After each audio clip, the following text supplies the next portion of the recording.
इयम् आकाशवाणी सम्प्रति वार्ताः श्रूयन्ताम्। प्रवाचकः पुनीतत्रिपाठी।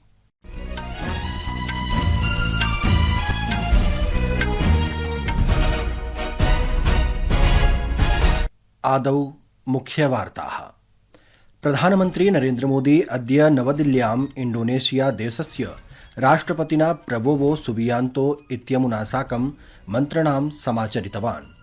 राष्ट्रपतिपदासीना द्रौपदी मुर्मुः अद्य गणतन्त्रदिवसस्य पूर्वसन्ध्यायां राष्ट्रं सम्बोधयिष्यति। गणतन्त्रदिवसस्य शुभावसरे आरक्षे, अग्निशमन, गृहरक्षक, नागरिक सुरक्षा सेवानां 42,900 संख्यकेभ्यः कर्मिभ्यः वीरतासेवा सम्माने प्रदास्यते। अद्य अशेषे हि देशे राष्ट्रिय मतदातृदिवसः परिपाल्यते। अमेरिकादेशीयेन सर्वोच्चन्यायालयेन मुम्बई आतङ्क्याक्रमणस्य दोषिणः तहव्वुर राणा इत्येतस्य समीक्षायुतां याचिकां निरस्तीकृत्य तस्य भारत प्रत्यार्पणाय स्वीकृतिः प्रदत्ता। अपि च ऑस्ट्रेलिया ओपन टेनिस इत्येतस्यां प्रतिस्पर्धायां मैडिसन कीज इत्यसौ ग्रैंड स्लैम इति उपाधिं प्राप्तवती। अथ वार्ताः विस्तरेण। प्रधानमन्त्री नरेन्द्रमोदी अद्य नवदिल्ल्याम् इंडोनेशिया देशस्य राष्ट्रपतिना प्रबोवो सुबियांतो इत्यमुना साकं मन्त्रणां समाचरितवान्। तदनु भारत इंडोनेशिया देशाभ्याम् अद्य स्वास्थ्य सहयोग, परम्परागत चिकित्सा, सागरीय सुरक्षा, आतंकिकीय विकासानां क्षेत्रेषु उपस्थापितेषु सन्धिपत्रेषु हस्ताक्षरं कृतम्। अत्रावधौ तृतीयस्य भारत इंडोनेशिया मुख्य कार्यकारी अधिकारी मञ्चस्य प्रतिवेदनानि अपि प्रस्तुतानि। उभयोः देशयोः सञ्जात द्विपक्षीय वार्तानन्तरं निज वक्तव्ये प्रधानमन्त्री नरेन्द्रमोदी न्यगादीत् यत् राष्ट्रपतिना प्रबोवो इत्यनेन सह पारस्परिक सहयोगस्य विभिन्नायामेषु व्यापकी चर्चा समनुष्ठिता। श्रीमोदिना अग्रे प्रोदीरितं यत् रक्षाक्षेत्रे सम्पद्यमानां सहयोगं वर्धयितुं भारत इंडोनेशिया देशौ रक्षा विनिर्माण क्षेत्रे आपूर्ति श्रृंखलायां च मिलित्वा कार्यं सम्पादयितुं निर्णयं गृहीतवन्तौ। प्रधानमन्त्री अवोचत् यत् उभाभ्यां देशाभ्यां सागरीय सुरक्षा, आन्तर्जालिकापराध, आतंकवाद विषयेभ्यः निवारणाय निज सहमतिः प्रकटिता। आज राष्ट्रपति प्रबोवो के साथ आपसी सहयोग के विभिन्न पहलुओं पर व्यापक चर्चा हुई। रक्षा क्षेत्र में सहयोग बढ़ाने के लिए हमने तय किया है कि डिफेंस मैन्युफैक्चरिंग और सप्लाई चेन में साथ काम किया जाएगा। हमने maritime security, cyber security, counter terrorism और डी रेडिकलाइजेशन में सहयोग पर भी बल दिया है। अत्रावसरे इंडोनेशिया देशीयः राष्ट्रपति सुबियांतो इत्येषः भारतस्य स्वकीयायां राजकीय यात्रायां प्राप्त सम्मानाय आभारभारं प्रकटितवान्। श्री सुबियांतो इत्यसौ प्रोक्तवान् यत् उभयोः देशयोः मध्ये पारस्परिक कल्याणानां प्रमुखेषु क्षेत्रेषु विस्तृता चर्चा जाता इति। राष्ट्रपतिपदासीना द्रौपदी मुर्मुः 670तमस्य गणतन्त्रदिवसस्य पूर्वसन्ध्यायां राष्ट्रम् अद्य सम्बोधयिष्यति। सम्बोधनमिदम् आकाशवाणी, दूरदर्शनयोः सर्वासु वाहिनीषु हिन्दी, आङ्ग्लभाषयोः सायं 7 प्रसारयिष्यते। दूरदर्शन वाहिन्यां हिन्दी, आङ्ग्लभाषयोः सम्बोधनस्य प्रसारणानन्तरं दूरदर्शनस्य क्षेत्रीय वाहिनीभिः प्रादेशिकभाषासु प्रसारणं भविष्यति। आकाशवाणी रात्रौ 9:30 क्षेत्रीय भाषा संस्करणस्य अस्य प्रसारणं करिष्यति। प्रियाः श्रोतारः, संस्कृतवार्तायाः संस्करणमिदम् इदानीम् आकाशवाणीतः प्रसार्यते।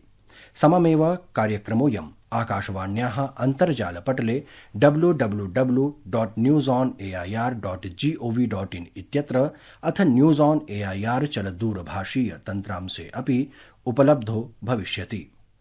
गणतन्त्र दिवसस्य शुभावसरे आरक्षे अग्निशमन गृहरक्षक नागरिक सुरक्षा सेवानां 42,900 संख्यकेभ्यः कर्मिभ्यः वीरता सेवा सम्माने प्रदास्यति। एतेषु पुरस्कृतेषु 95 कर्मचारिणः शौर्यस्य कृते चयनिताः सन्ति। अयं पुरस्कारः जीवनं सम्पत्तिं च रक्षणाय, अपराध निवारणम्, अपराधिनः निगडनाय वा दुर्लभं स्पष्टं च शौर्यस्य च आधारेण प्रदीयते।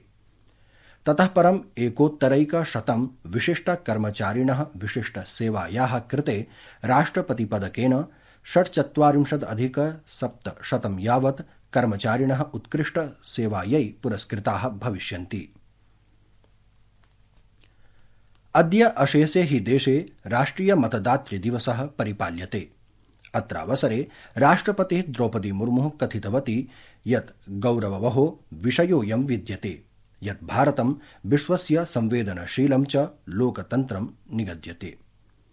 अद्य नवदिल्ल्यां 15 राष्ट्रिय मतदातृ दिवस कार्यक्रमं सम्बोधयन्ती राष्ट्रपतिः अवदत् यत् भारतदेशः लोकतन्त्रस्य जननी अस्ति, अपि च देशेऽस्मिन् प्राचीनकालादेव लोकतान्त्रिकप्रक्रिया विद्यमानास्ति इति। आधुनिक विश्वाय भारतम् उत्कृष्टम् उद्धरणम् अपि वर्तते। हमारा लोकतंत्र विश्व का प्राचीनतम लोकतंत्र होने के साथ साथ विश्व का सबसे विशाल, विविधतापूर्ण, युवा, समावेशी और संवेदनशील लोकतंत्र भी है। निर्वाचन आयोग के प्रबंधन, मतदाताओं की भागीदारी, सुरक्षा कर्मियों तथा इलेक्शन मशीनरी में सहयोग देने वाले नागरिकों के बल पर भारतीय लोकतंत्र द्वारा जिस विशाल पैमाने पर चुनाव आयोजित किए जाते हैं वो पूरे विश्व में अतुलनीय है।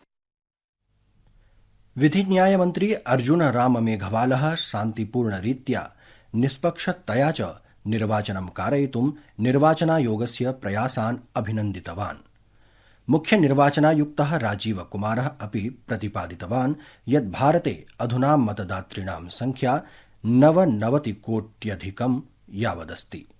आज जब हम राष्ट्रीय मतदाता दिवस पूरे देश में मना रहे हैं, मुझे बताते हुए खुशी है कि जनवरी 2025 में आज देश में वोटर्स की संख्या 99 करोड़ के पार कर गई है। We are going to be the nation of 1 billion voters very soon. राष्ट्रीय मतदाता दिवस इन्हीं 99 करोड़ मतदाताओं को समर्पित है। प्रियाः श्रोतारः, सम्प्रति महाकुंभ संबद्धाः वार्ताः श्रूयन्ताम्।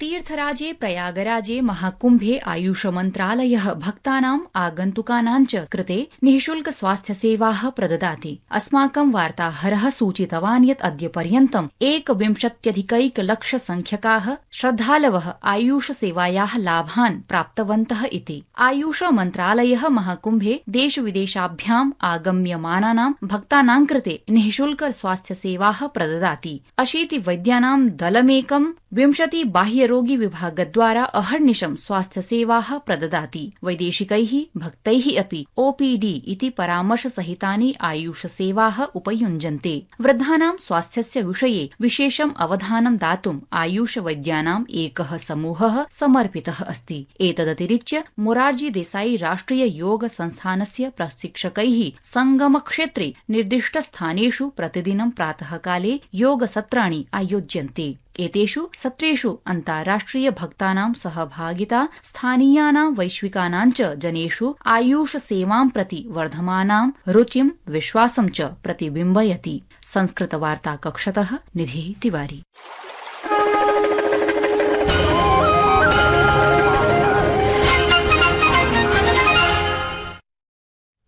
अमेरिकादेशीयेन सर्वोच्च न्यायालयेन मुम्बई आतंकीयाक्रमणस्य दोषिणः तहव्वुर राणा इत्येतस्य समीक्षायुतां याचिकां निरस्तीकृत्य तस्य भारतप्रत्यार्पणाय स्वीकृतिः प्रदत्ता। ऑस्ट्रेलिया ओपन टेनिस इत्येतस्याः प्रतिस्पर्धायाः मैडिसन कीज इत्यसौ ग्रैंड स्लैम इति उपाधिं प्राप्तवती। निर्णायकचक्रे अनया क्रीडिकया अरियाना सबालेंका इत्येषा पराजिता। इति वार्ताः।